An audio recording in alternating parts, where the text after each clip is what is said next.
Tersangka pelecehan seksual Agus Buntung kerap tantrum di dalam lapas kelas 2 Akuripan, Kabupaten Lombok Barat sejak ditahan Kamis 9 Januari. Bahkan Agus Buntung kerap menangis di sel lantaran menolak ditahan dan ingin kembali ke rumah.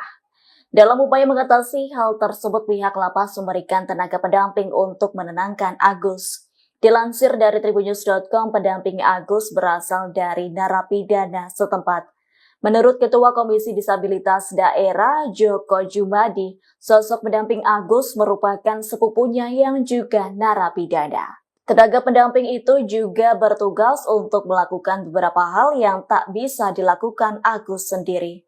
Dikarenakan Agus merupakan tersangka dugaan pelecehan seksual yang juga penyandang disabilitas, sehingga selama di penjara ia mendapatkan bantuan tenaga pendamping.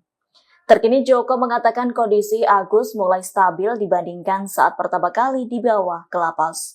Namun hingga kini Agus masih kerap menangis lantaran menolak untuk ditahan. Joko menyebut penolakan itu merupakan hal yang biasa bagi tersangka saat akan ditahan di lapas. Nggak bisa, Pak. Mama enggak.